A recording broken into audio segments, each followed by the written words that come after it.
We had just opened the divine door of Holy Scripture into 2 Kings 14 last week when we ran out of time.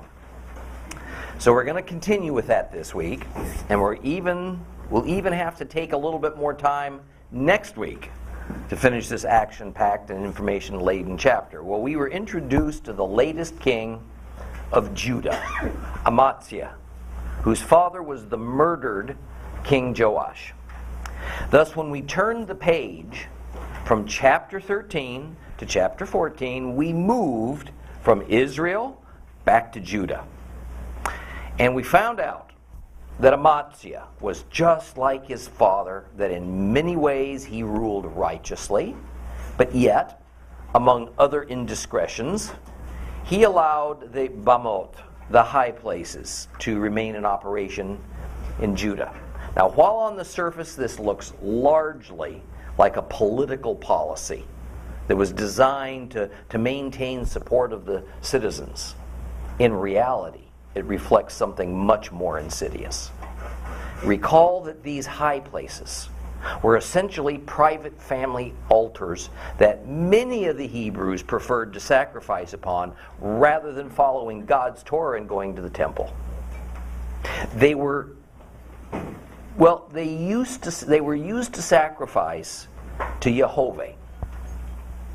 But even so, to allow them to continue to operate was wrong. But what this demonstrates to us couples nicely with the opening subject of last week's lesson that used the frog in the kettle fable as an analogy. That is, the use of these high places was so normal and customary in Israelite society, and it had been used for so long, that it was simply an accepted, it was an unquestioned part of Hebrew religious custom in both the northern and the southern kingdoms.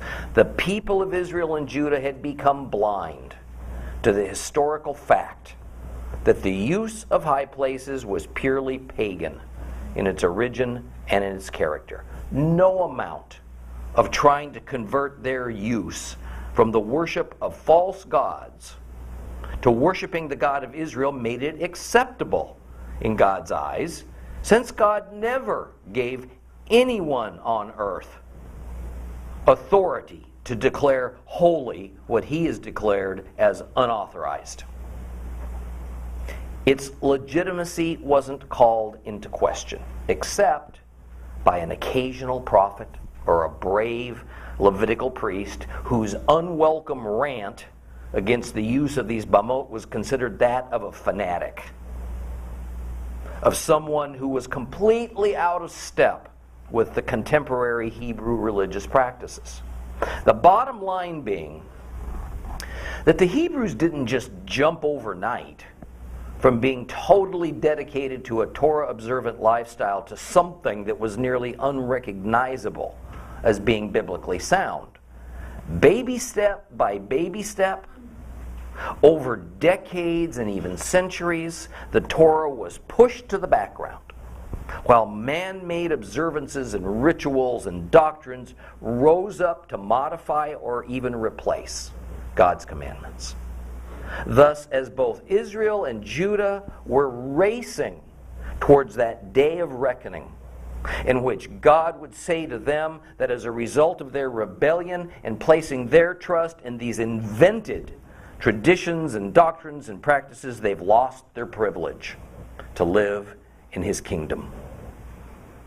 Soon they would be vomited out. They were generally oblivious to their condition. In fact, over and over we read how the people and their leaders were in total denial.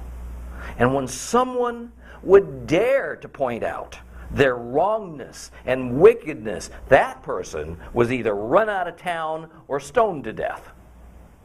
Now remember, by now, it had been over 200 years since David was king, over 500 years since God gave Moses the Torah. The Torah had been given to a wandering group of desert dwellers who lived in tents. So for these more modern Hebrews who lived a settled life in their own country, in towns and cities with stone houses, who grew crops on terraced fields, they established trade routes to distant lands, they formed political alliances with their Gentile neighbors, and they were ruled now by a Hebrew monarchy. Moses and Torah was old news. It seemed to them, at least, that things had changed sufficiently, that the new ways they practiced their religion must be better than those old ways God had originally laid down. Now, as I did last week, I want to caution us all who call ourselves followers of Christ to look into the mirror and ask some pretty tough questions. But the mirror I'm speaking about is not one made out of reflective glass. It's the mirror of God's Word. Because as James, brother of Jesus, said in the New Testament book of James in chapter 1, don't deceive yourselves by only hearing what the Word says, but do it.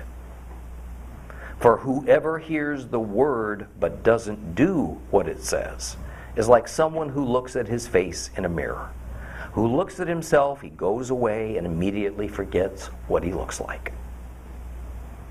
But if a person looks closely into the perfect Torah, which gives freedom, and he continues, becoming not a forgetful hearer, but a doer of the works it requires, then he'll be blessed in what he does.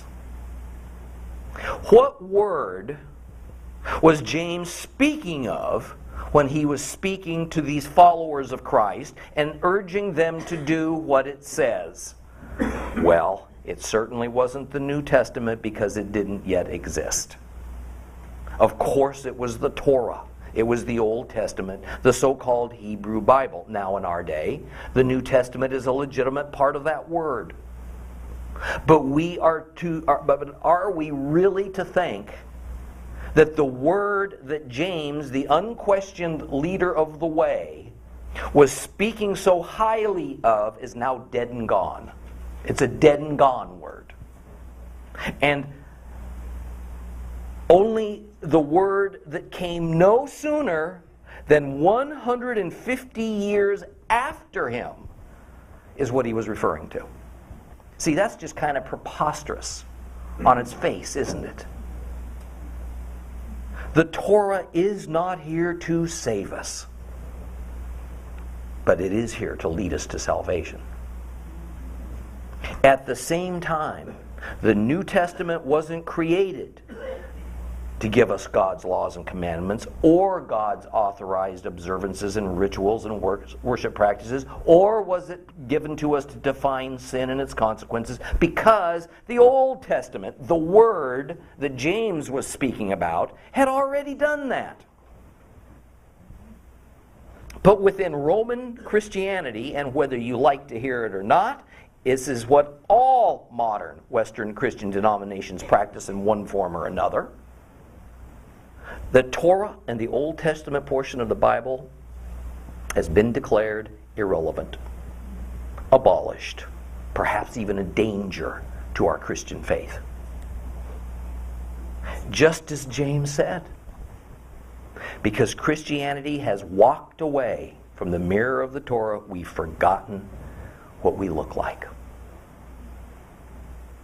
And when James was speaking of what we look like, which identifies, by the way, who we are, he wasn't meaning a physical or an ethnic Jewishness. He was meaning what we look like as the followers of the God of Israel and his son Yeshua. Since Moses' death, Israel slowly but surely looked less and less into that mirror until they stopped looking altogether. And the result is what we're reading about in 2 Kings. Well, in 2 Kings 14, verses 3 and 4, because Amaziah was indeed a descendant of the Davidic dynasty, and thus fully authorized to sit on Judah's throne, he is compared to his forefather David. And he's judged as not being like David. The primary complaint that the writer of 2 Kings seems to have had against Joash and his son Amaziah was a lack of zeal towards the Torah and an insincerity in following God's laws. David, on the other hand, is always characterized as having limitless zeal, fierce loyalty to Jehovah and to his ways.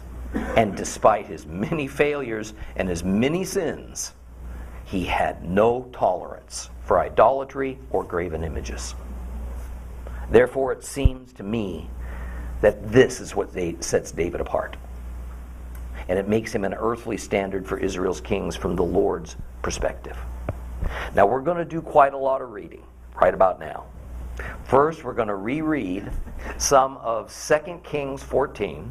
Then we're going to move immediately into 2 Chronicles 25, because it is a parallel account of these events, and it provides us with some very important additional information. So, open your Bibles to 2 Kings chapter 14. We're going to start reading at verse 7. Page 417 if you have a complete Jewish Bible. 2 Kings 14, chapter 7. He slaughtered 10,000 men of Edom in the Salt Valley. He captured Selah in the war, renaming it Yoktel as it is today. Then Amaziah sent messengers to Joash, the son of Jehoahaz, son of Jehu, king of Israel, with this challenge: "Come on, let's have it out face to face." Joash, the king of Israel, sent this reply to Amaziah, king of Judah: "Once in the Lebanon, the thistle sent a message to the cedar. 'Give your daughter to my son in marriage,' but a wild animal passed by the thistle and squashed it. True, you've defeated Edom. Now you're ambitious. So enjoy the glory, but stay home. Why provoke calamity to your own ruin, yours and Judah's too?" But Amaziah wouldn't listen. So Joash, king of Israel, went up, and he and Amaziah, king of Judah, had it out face to face at Beit Shemesh, which belongs to Judah. Judah was defeated by Israel. Every man fled to his tent.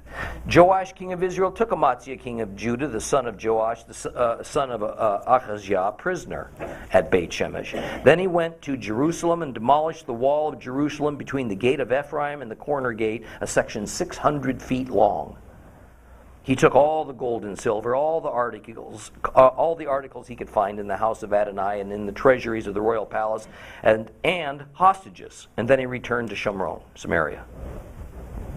Other activities of Joash that he did, his power, how he fought Amaziah, king of Judah, are recorded in the annals of the kings of Israel. Joash slept with his ancestors. He was buried in Samaria with the kings of Israel. Then Jeroboam took his place as king. Amaziah, the son of Joash, king of Judah, lived another 15 years after the death of Joash, son of Jehoahaz, king of Israel. Other activities of Amaziah are recorded in the annals of the kings of Judah. Because of a conspiracy formed against him in Jerusalem, Amaziah fled to Lachish, but they followed him to Lachish and killed him there. They brought his body back on horses. He was buried in Jerusalem with his ancestors in the city of David. And then all the people of Judah took Zechariah, at the age of 16, and made him king in the place of his father Amaziah. Azariah recovered Elat for Judah, and he rebuilt it. And after that, the king Amaziah slept with his ancestors. It was in the 15th year of Amaziah, the son of Joash, king of Judah, that Jeroboam, the son of Joash, king of Israel, began to reign in Shomron. He ruled for 41 years. He did what was evil from Adonai's perspective. He did not turn from all the sins of Jeroboam, the son of Nebat, who made Israel sin. He recovered the territory of Israel between the entrance of Hamath and the sea of the Arabah, in keeping with the word of Adonai, the God of Israel, which he spoke through his servant Jonah, the son of Amittai, the prophet from Gath-Hepher. For Adonai saw how bitterly Israel had suffered, with no one left, either slave or free, no one coming to Israel's aid. Adonai did not threaten to blot out the name of Israel from under heaven, but he saved them through Jeroboam the son of Joash. Other activities of Jeroboam and all of his accomplishments, all of his power, how he conducted war, how he recovered Damascus, and Hamath for Judah and Israel are recorded in the annals of the kings of Israel. Jeroboam slept with his ancestors, the kings of Israel, and Zechariah took his place as king. Okay, let's move now to 2 Chronicles. We're going to start reading at, we're going to read the whole thing. Let's just read it all. Excuse me. Page 1207 if you have a complete Jewish Bible. 2 Chronicles chapter 25. Amaziah was 25 years old when he began his reign, and he ruled for 29 years in Jerusalem. His mother's name was Jehoaddan from Jerusalem. He did what was right from Adonai's perspective, but not wholeheartedly. As soon as he had the kingdom firmly in his control, he put to death the servants of his who had assassinated the king, his father. But he did not put their children to death. Rather, he acted according to what is written in the Torah in the scroll of Moshe, as Adonai had ordered when he said, "Fathers are not to die for their children, nor are the children to die for their fathers. Every person will die for his own sin." Amaziah assembled Judah together, and he put them in order by clans, under captains of thousands and captains of hundreds, all Judah and Benjamin. He registered everyone 21 years old and older, and found that there were 300,000 select troops able to go to war, capable of using spears and shields. He also hired 100,000 strong, brave men from Israel for 3 1/3 tons of silver. But a man of God came to him and said, "King, don't let the army of Israel go with you, because Adonai is not with Israel or with any of the people of Ephraim. And if you do go, then no matter how fiercely you fight, God will cause you to fail before the enemy. For God has the power to help and to cause failure." Amaziah said to the man of God, "But what do we do about the 3 1/3 tons of silver that I paid for that army?" And the man of God answered, "Adonai can give you far more than that." Then Amaziah separated out the battalion that had come to him from Ephraim and told them to go back home, which made their anger burn hotly against Judah, and they returned home enraged. Amaziah took courage. He led his people out, and he went to the Salt Valley, where he killed 10,000 of the people of Seir. The people of Judah took another 10,000 alive, brought them to the top of the rock, and threw them off the top of the rock so that they were dashed to pieces. Meanwhile, the men in the army that Amaziah had sent back and hadn't allowed to join him in battle fell on the cities of Judah, all the way from Samaria to Beth Horon, and killed 3,000 of them and took much spoil. After Amaziah returned from the slaughter of the people from Edom, he brought the gods of the people of Seir and set them up as his own gods, prostrating himself before them, offering incense to them. And as a result, the anger of Adonai blazed up against Amaziah, and he sent him a prophet who said to him, "Why have you sought out the gods of those people when they couldn't even rescue their own people from you?" But as the prophet was speaking to him, he interrupted him. "Were you made an advisor to the king? You'd better stop before you get yourself killed." So the prophet stopped. But he added, "I know that God is planning to destroy you for having done this and for refusing to listen to my advice."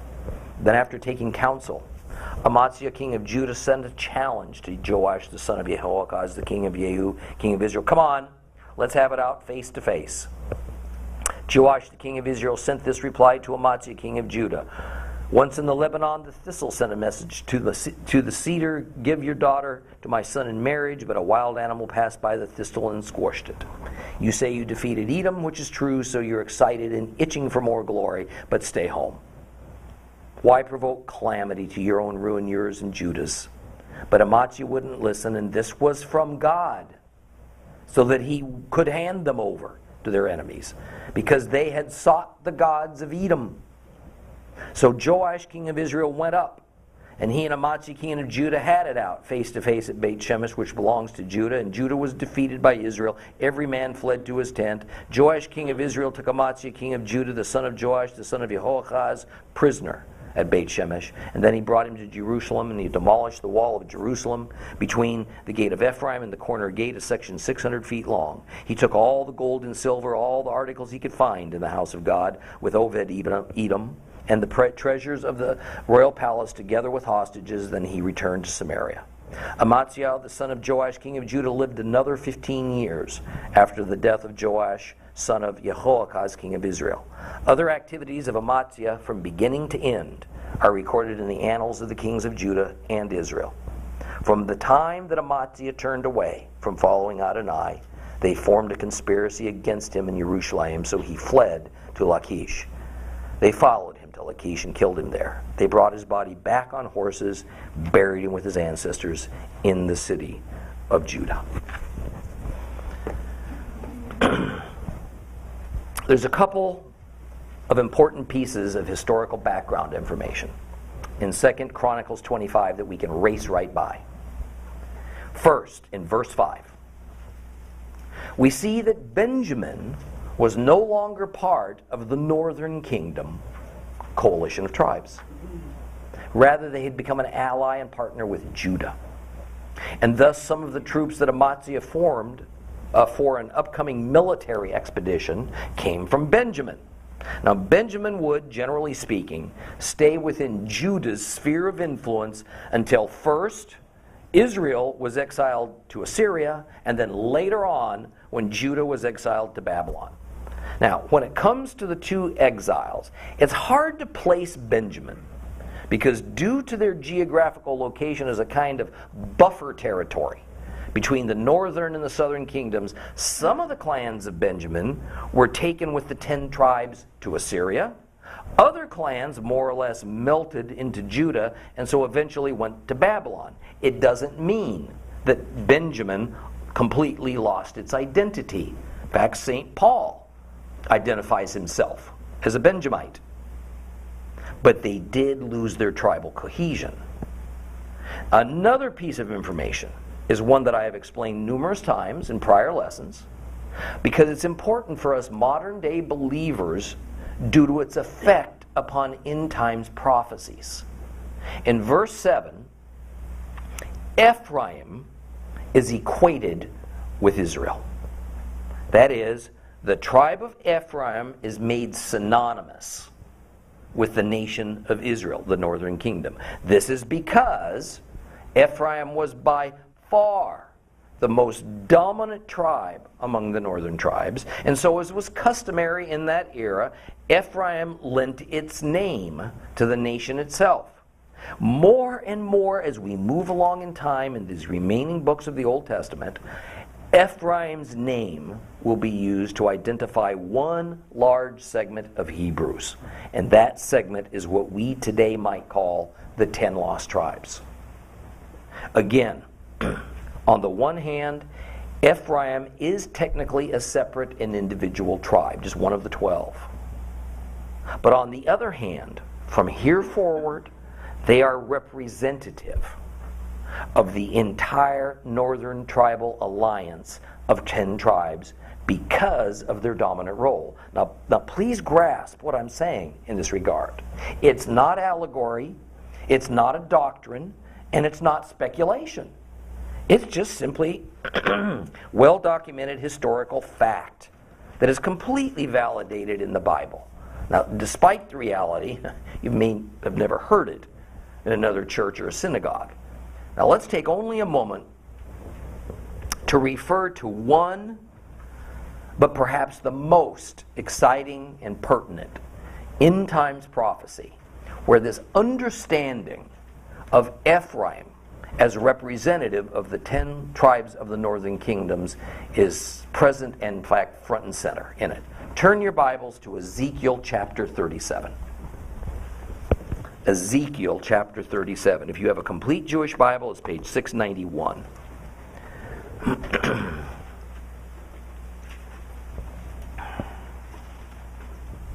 We're going to read just a few verses. We're going to read verses 15 through 22. Ezekiel 37, starting at verse 15.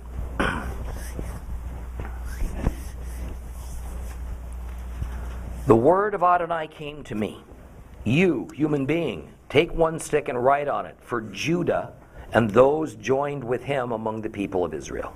Next, take another stick and write on it for Joseph, the stick of Ephraim, and the house of Israel who are joined with him. Finally, bring them together into a single stick so that they become one in your hand. And when your people ask you what all this means, tell them that Adonai Elohim says this: I will take the stick of Joseph, which is in the hand of Ephraim, together with the tribes of Judah who are joined with him, and put them together with the stick of Judah, and make them a single stick so they become one in my hand.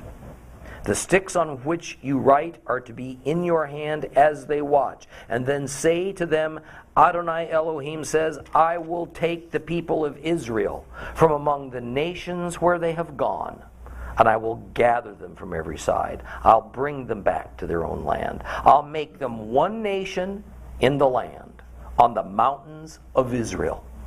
One king will be king for all of them.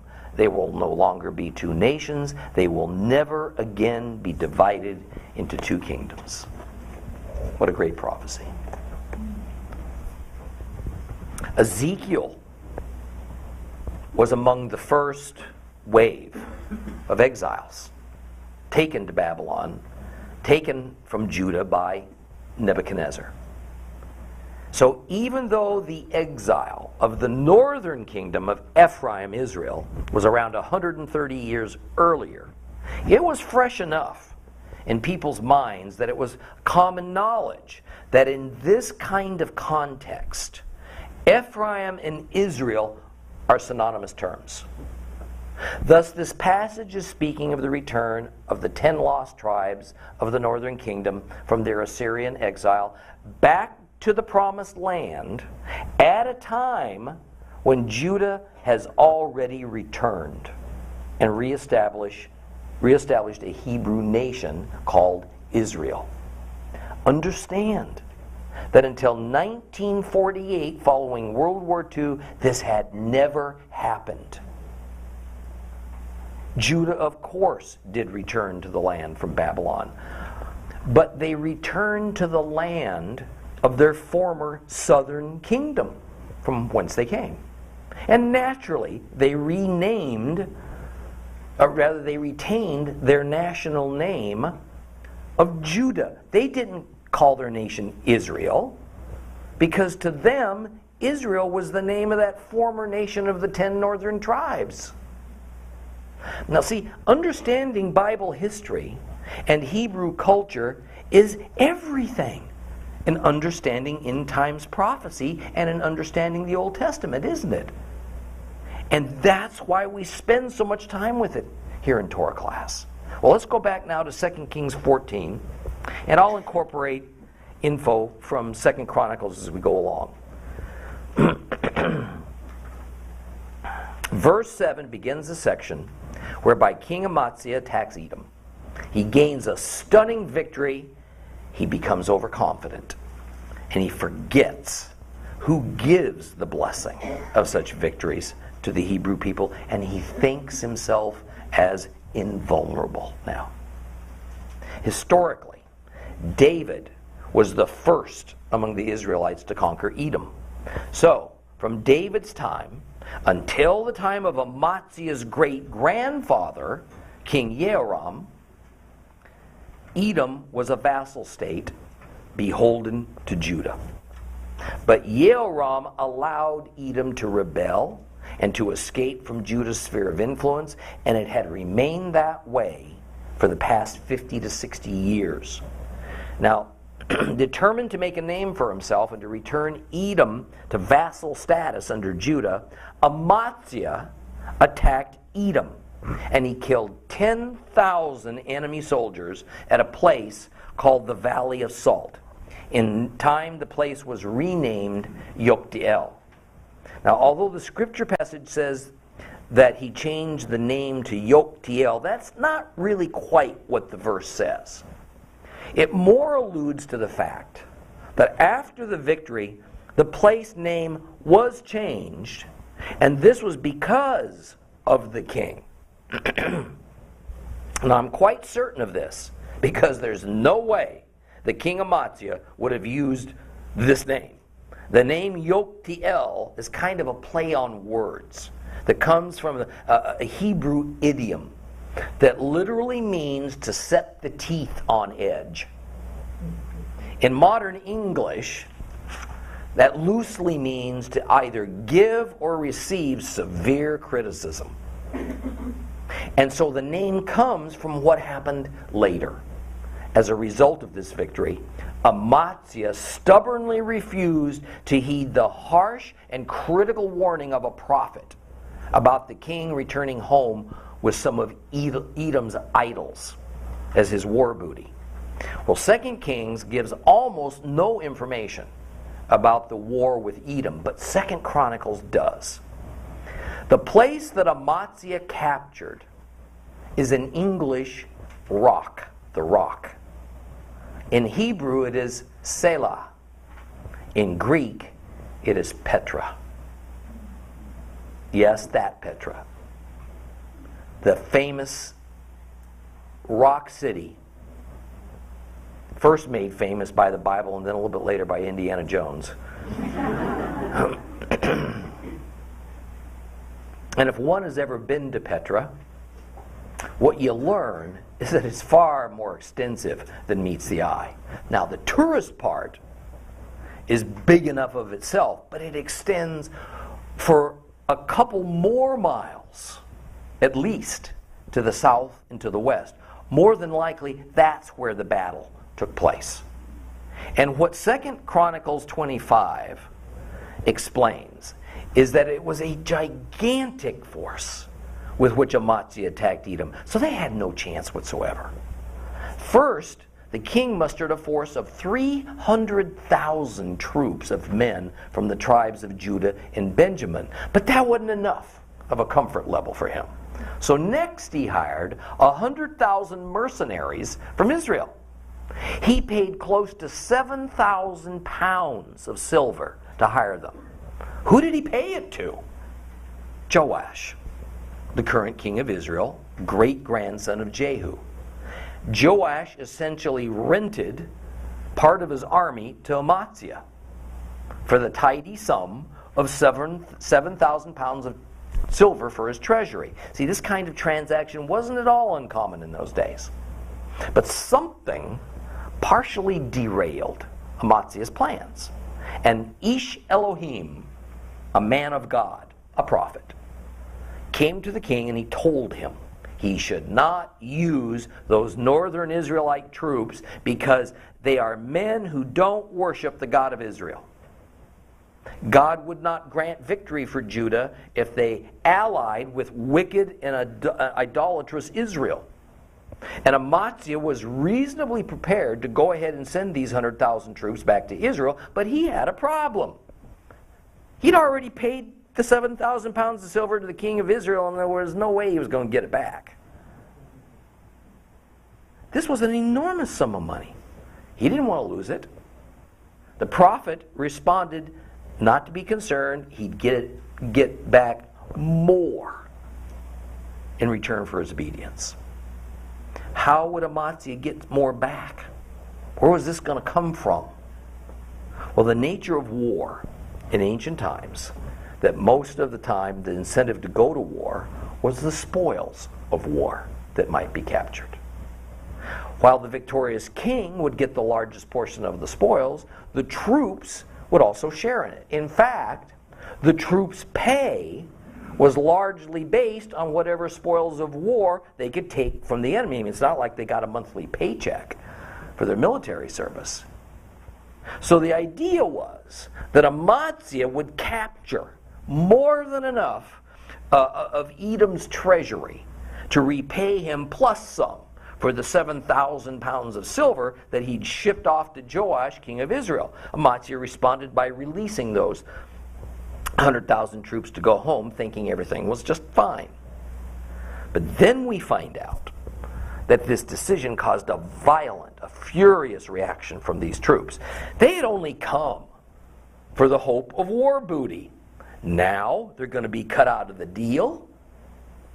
The 100,000 troops took out their outrage by looting towns in Judah and killing 3,000 of their residents on their way home. By golly, they weren't going to go home empty-handed.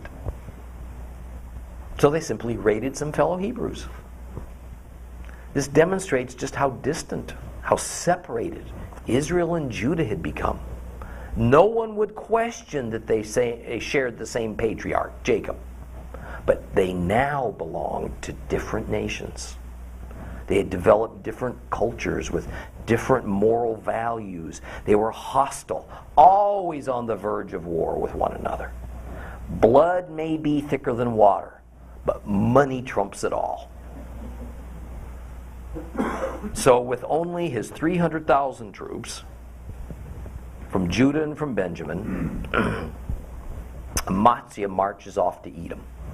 He overwhelms the enemy. Then we see a horribly cruel side to the king that's rather shocking. After killing 10,000 Edomites, he takes another 10,000 of these helpless captured Edomite troops to the top of the sandstone cliffs that form the steep walls of the canyon that is Petra, the rock. And the enemy troops are one by one pushed off the cliffs and they fall to their deaths.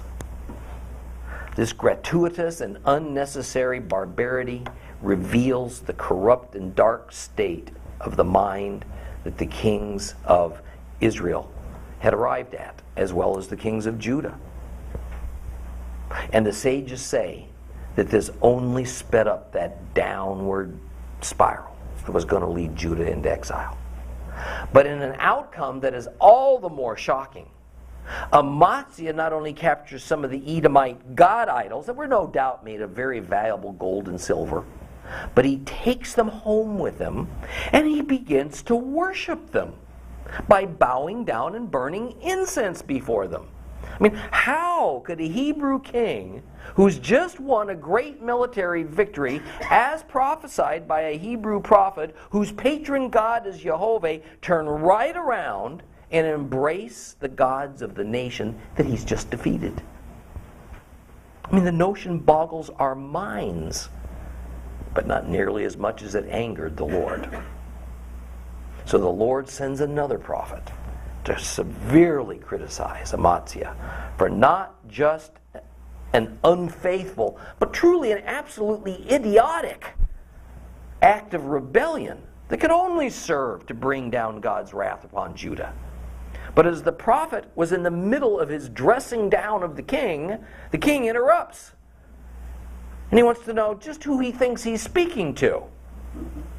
Besides, says the king, I didn't appoint you as an advisor. So the king completely rejected God's oracle to him. And the prophet started to leave, but looking back, he told the king that God was planning on destroying him for this abominable behavior.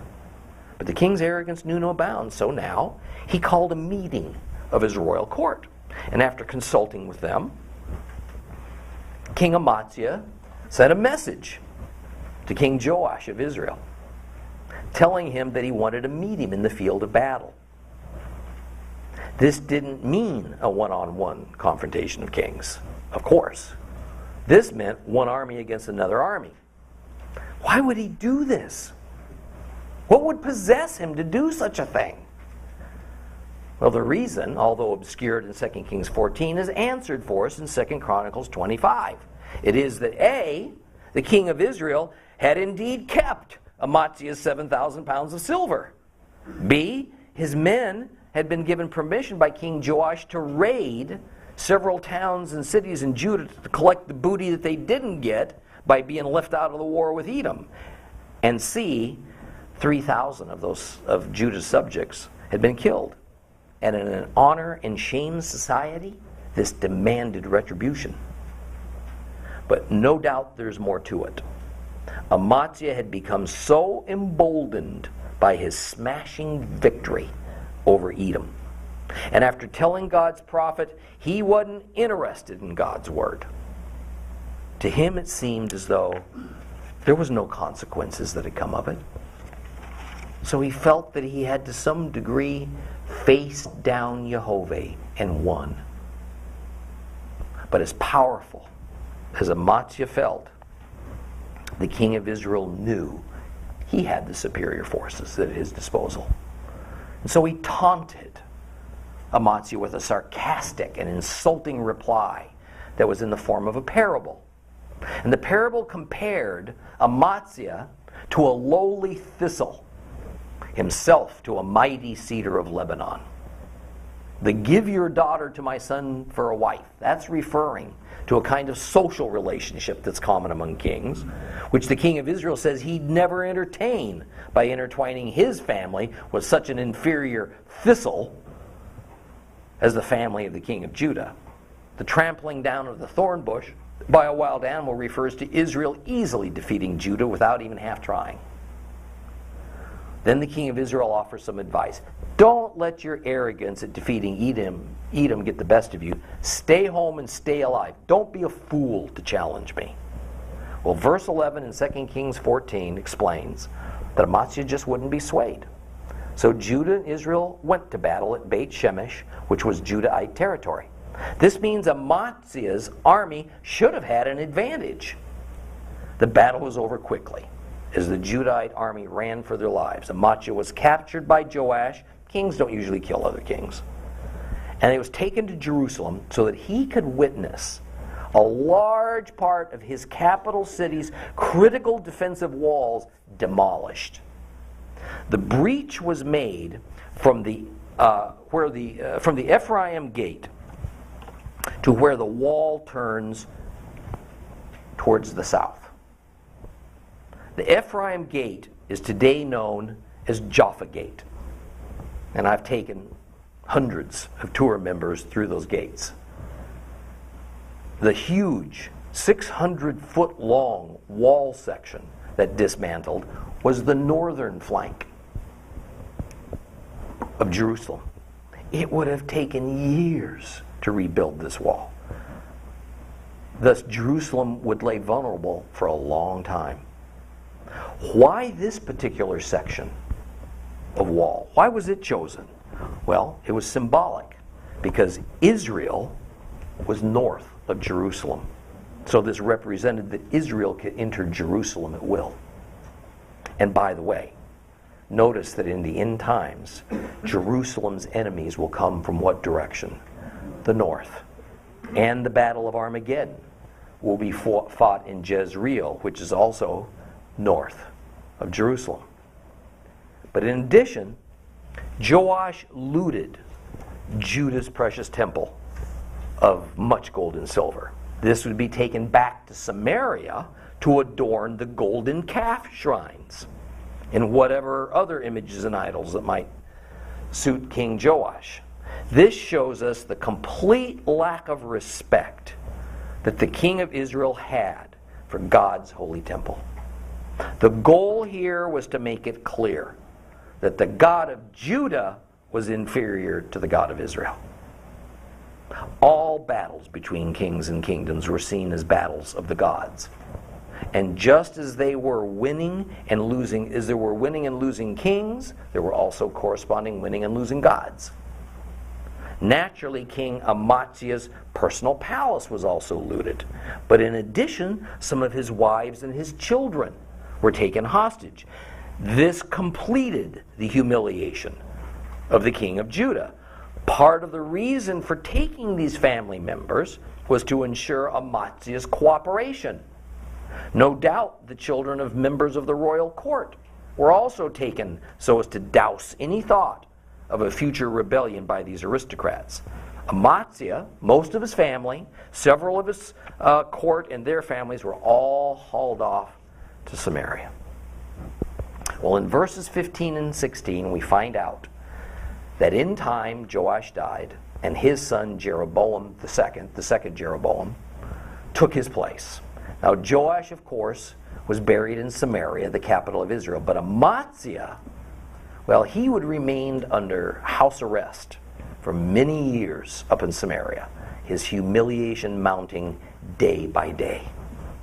We will finish up chapter 14 and get well into chapter 15 next week.